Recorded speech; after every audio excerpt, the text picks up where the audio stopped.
Lembrando que são 2 rodadas de 5 perguntas cada uma. Já temos 4 inscritos para a próxima rodada já. Então assim, Dinho também. Então já então pronto, 6, pronto, fechou a próxima rodada já. Então já tá.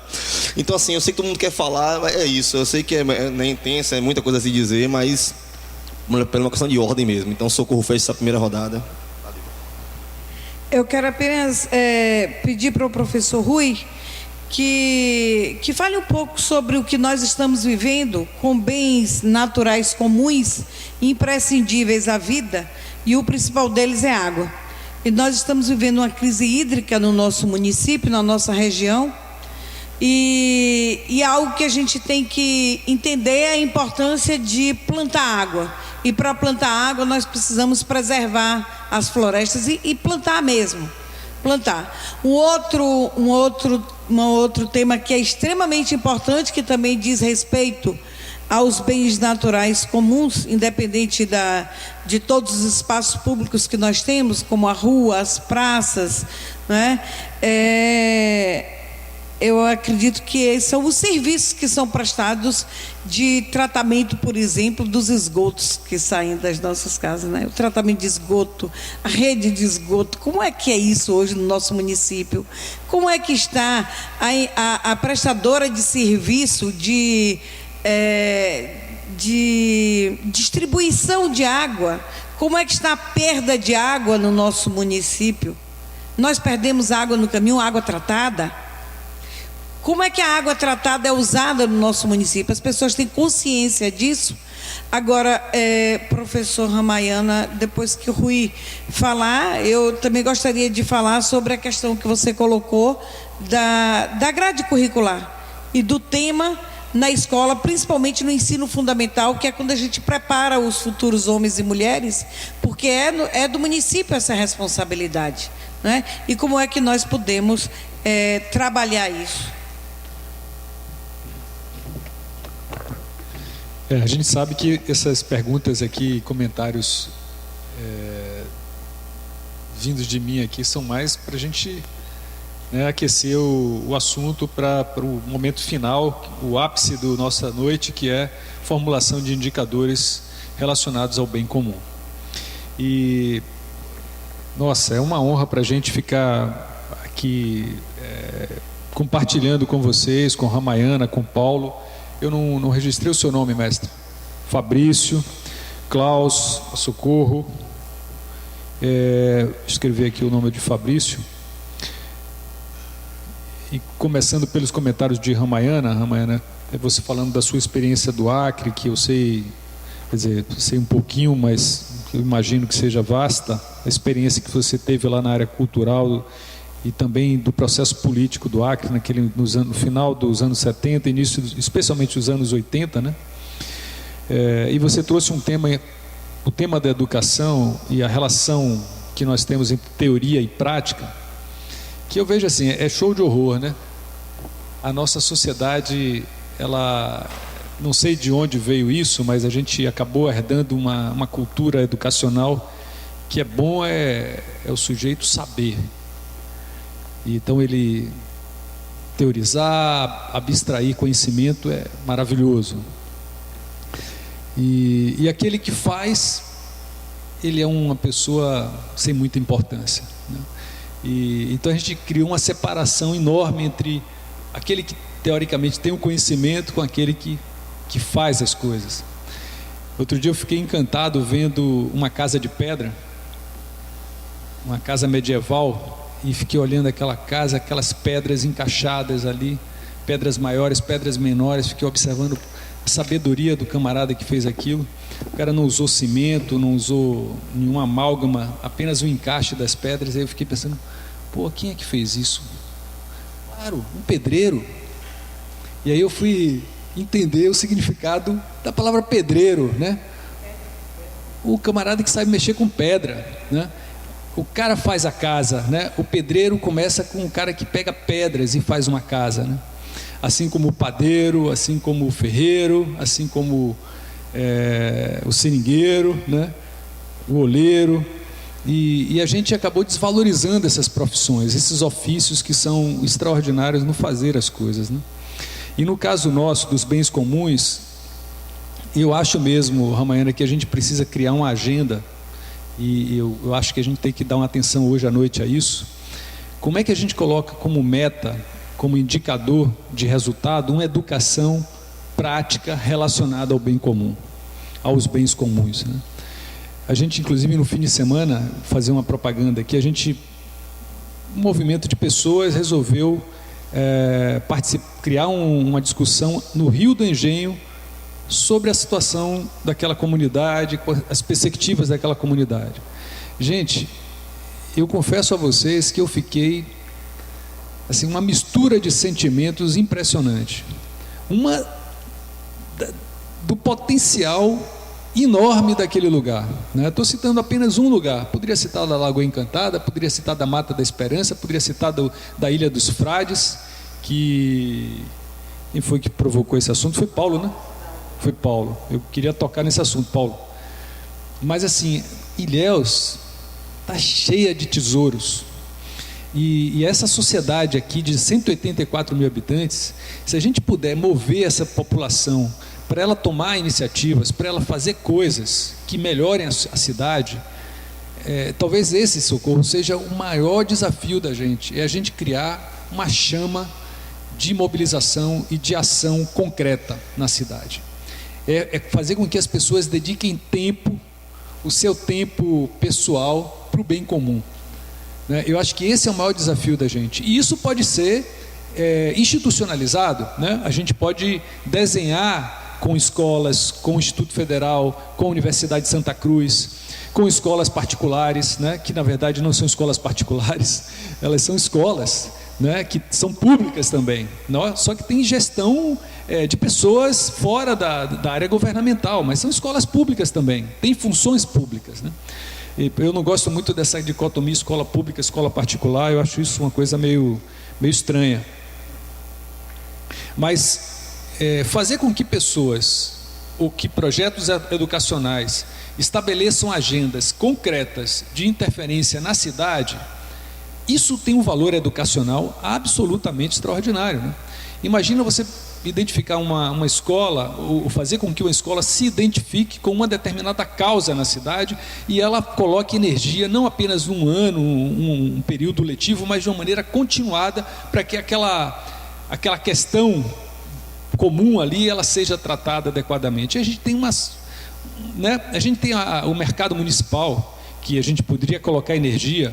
A gente tem essa Avenida Soares Lopes também, que é um espaço extraordinário, né?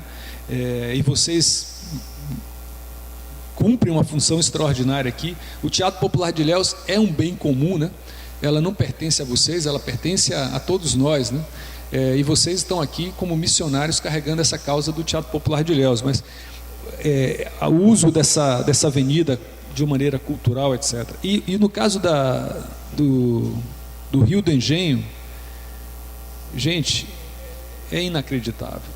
A gente vê uma igreja de 450 anos, 460 anos, que talvez seja uma das únicas edificações brasileiras diante de 1550. E a gente tem aquele tesouro ali, não só a igreja em si, né, a edificação física, mas uma antiga sesmaria, né, uma história da luta dos escravos, que deixou redigido um texto fantástico. Aí você chega ali, um visitante que conheceu, que leu nos livros escolares, que Mendes Sá, que papapá, que o Rio do Engenho, e ele chega lá e ele não encontra isso quase em nada disponível para leitura, as pessoas que estão lá não estão preparadas para contar essas histórias adequadamente, não fazem uso disso na sua economia local. Então você vê uma vila paupérrima, com possibilidades infinitas de gerar renda com aqueles ativos enormes que tem ali. A gente não tem nada que se relacione com a cana-de-açúcar, que ali foi o primeiro engenho de açúcar do Brasil. É impressionante. Mas isso acontece por quê? Porque a gente tem uma paralisia, né, civil, né, de não... E a gente ficou pensando, o que a gente pode fazer daqui para frente no Rio do Engenho para transformar esse lugar? Já existem ações anteriores que precisam ser resgatadas, mas Ali é um exemplo impressionante de a gente fazer uma ciclovia para o Rio do Engenho, a gente resgatar o uso naval do Rio Santana para alcançar aquela vila, a gente investir em cultura, em resgate cultural daquela comunidade. A UESC produzir material da história, né? Ter painéis de qualidade que possam explicar a história daquele lugar. Já tem tanta coisa para fazer ali. E não é só aquele lugar, a gente tem tantos outros, né? O próprio Colégio Piedade, Ramayana, que é um centro de cultura, de educação da cidade, eu fico imaginando o potencial daquele lugar, né? Uma edificação extraordinária. A casa do bispo, né? Que nunca foi utilizada para essa finalidade, mas poderia ter um uso amplo, né? Foi usada pelo teatro, com a peça Galileu Galilei, extraordinária. Enfim, então eu gostei muito dessa sua ideia, Ramayana, da gente trabalhar com visão prática, a educação na cidade. Eu acho que isso poderia ser muito interessante. Com relação a Paulo, a Ilha dos Frades, Paulo, eu acho que aquela ilha merece também um uso muito especial da cidade, absolutamente ociosa nesse aspecto de um uso cultural, educacional, de conservação de natureza. Do lado da ponte ali, a gente até no passado sonhou em fazer a Escola Suíço-Brasileira funcionar ali, né, Eulina? Lembra? A gente conversou inclusive com um gerente administrativo do grupo do Silvio Santos, que era na época parte do patrimônio do grupo Silvio Santos. A gente negociou com esse diretor lá, ele até falou, não, pode usar, e queria até dar um comodato para a gente a perder de vista. E eu acho que Ilhéus poderia tomar posse no bom sentido daquela ilha. Um ato de desapropriação, né? Mas realmente fazer um uso inteligente daquele espaço, um uso comum, né? E não uso imobiliário, porque eu acho que não faz sentido ali. Aquela ilha tem vocação mesmo para o uso compartilhado com fins educacionais, ambientais, etc. Oi? Tombamento. Pois é, tombar logo. E ela está toda cercada de manguezal, quer dizer... É uma ilha. Então ali realmente tem uma vocação clara para isso, a proximidade, seria mais um espaço maravilhoso para Ilhéus. Fabrício, eu gosto da sua ideia, da sua linha de raciocínio de que educação vai muito além da escola, né? E isso aqui é educação, né? E a sala de aula se estende para o dia a dia do aluno, a vida dele, onde ele estiver, o ônibus, a internet, etc. Até lembrei do professor da Escola da Ponte lá de Portugal, que ele fala muito isso, né? Que a escola hoje é tudo, né? Todos os espaços são escola. E o educador, ele precisa perceber isso, lidar com isso na maneira como ele organiza a sua agenda de educação, de sensibilização como educador. E Klaus falou sobre o capitalismo, sobre a possibilidade da sustentabilidade no capitalismo. Cadê Klaus? Klaus, essa palavra capitalismo, eu acho que ela se esgotou, né? Ela não cabe mais, né? Ela não responde mais. Eu acho que quem é que defende hoje o capitalismo? Difícil encontrar alguém que defenda capitalismo, né? Acho que até os capitalistas falam mal do capitalismo, né? Eu conheço vários empresários que acham que o capitalismo já morreu, já acabou, não existe mais como sistema, e que ele não tem condição de se sustentar nem como economia de mercado, porque os desafios que ele criou são absurdos, e a sociedade tem que tomar conta da economia, tem que dar respostas à economia que o capitalismo não consegue responder. E aí a gente precisa debater isso, né?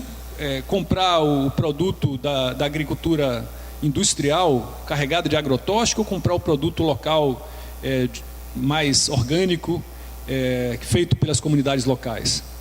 Valorizar feiras comunitárias, né? Ou valorizar o atacadão, né? Então hoje o cidadão, ele como consumidor também, ele pode tomar decisões políticas importantes na hora de escolher o tipo de consumo que ele vai fazer, né? Qual é a direção da economia que ele vai empreender, se ele vai usar um carro, se ele vai usar o ônibus, se ele vai usar uma bicicleta, enfim, né? Eu acho que a economia tem uma série de possibilidades que a gente precisa pensar hoje, e inclusive essa ideia de que quando a gente coloca o bem comum na história, eu acho que a gente cria uma outra sociedade, uma sociedade muito mais próxima do socialismo utópico, né?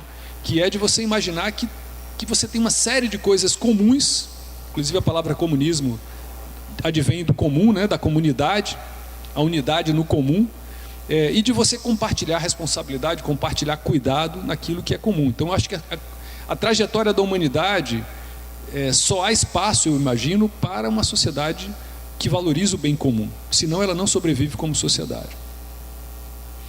Isso é meu ponto de vista. E Socorro falou sobre água, recuperação de matas ciliares. Eu e Socorro, Lina, a gente tem envolvido, né, nesses temas de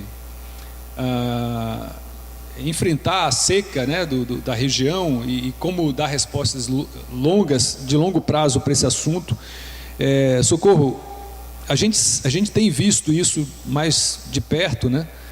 O quanto a crise da água ela é de uma gravidade absurda. A gente em Ilhéus sente isso um pouco menos, mas já está sentindo.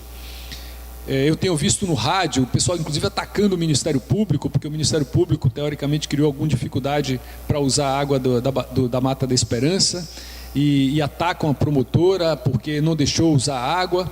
E enfim, eu estou vendo como esse assunto chegou aqui em Ilhéus. Imagine Itabuna vendo as pessoas em filas para pegar água, para fazer comida, num domingo à noite, como eu vi, voltando de um evento de Arataca, de Camaquã, chegando e deixando uma amiga que mora em Itabuna, num bairro, acho que o bairro de Fátima, e chegando domingo à noite lá, vi uma fila gigantesca das pessoas com balde para pegar água para fazer comida.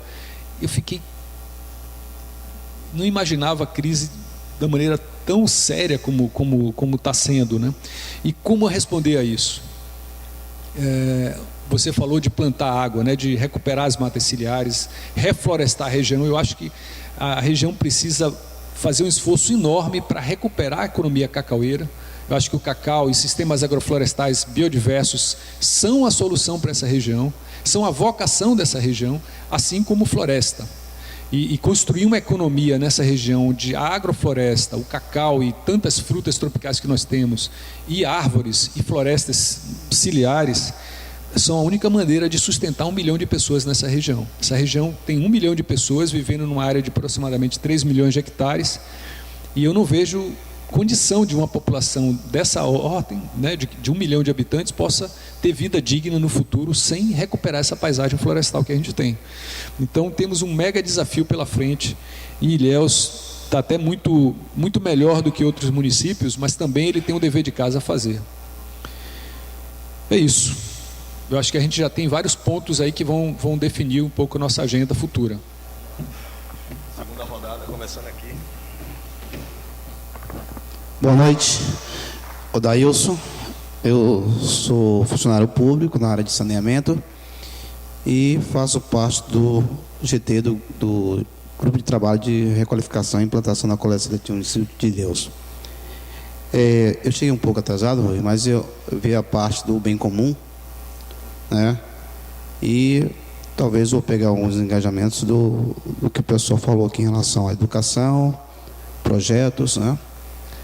E o que a gente vê falando de Ilhéus em relação ao bem comum, sobre praças, ruas, avenidas, a porta da nossa casa, as pessoas na parte da educação, se a gente for na periferia, a gente vê problemas de não preservar o bem comum.